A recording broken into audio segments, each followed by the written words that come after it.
جنت میں کون جائے گا؟ مصر پر علوی خاندان کے 5ویں حکمران اسماعیل پاشا کا دور حکومت تھا۔ انہی کے عہد میں ایک فتنہ اٹھا۔ ہر کس و ناقص کے منہ میں ایک ہی سوال ہوتا تھا، جنت میں یہودی جائیں گے، عیسائی جائیں گے یا کہ مسلمان؟ اسماعیل پاشا نے مسلمانوں کی طرف سے اس دور کے عالم امام محمد عبدہ، عیسائیوں کے ایک بڑے پادری اور یہودیوں کے ایک بڑے ربی کو بلا کر ان کے سامنے یہی سوال رکھا کہ جنت میں کون جائے گا، یہودی، عیسائی یا مسلمان؟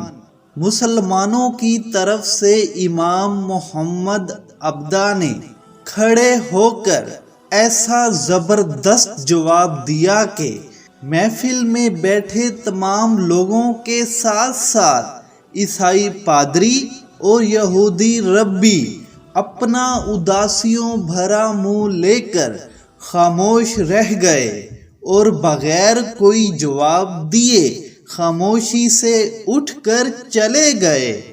ان کا جواب مختصر، جامع، موکولیت سے بھرپور، ادب و احترام کے ساتھ، رواداری کی عمدہ مثال اور حکمت و دانائی کا مرقع تھا۔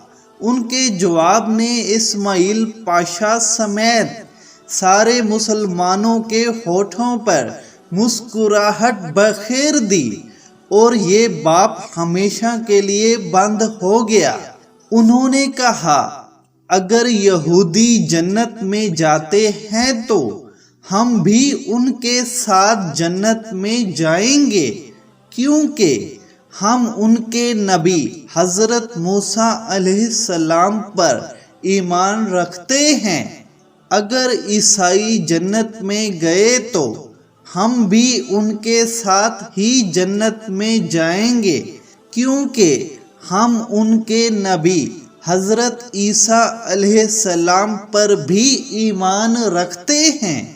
لیکن اگر مسلمان جنت میں گئے تو ہم صرف اللہ کی رحمت کے ساتھ اکیلے ہی جنت میں جائیں گے، ہمارے ساتھ کوئی یہودی اور عیسائی نہیں جائے گا، کیونکہ انہوں نے ہمارے نبی حضرت محمد صلی اللہ علیہ وسلم کو نبی نہیں مانا اور نہ ہی ان پر ایمان لائے ہیں۔ سبحان اللہ! ایسا حکمت بھرا جواب۔ امید ہے یہ ویڈیو آپ کو ضرور پسند آئی ہوگی۔ یہ اگر ویڈیو اچھی لگی ہو تو اس ویڈیو کو لائک کر دے، چینل کو سبسکرائب نہیں کیا تو سبسکرائب کر کے ہمارے ساتھ جڑے رہیں۔ ملتے ہیں اگلی ویڈیو میں، تب تک کے لیے مجھے دے اجازت۔ اللہ حافظ۔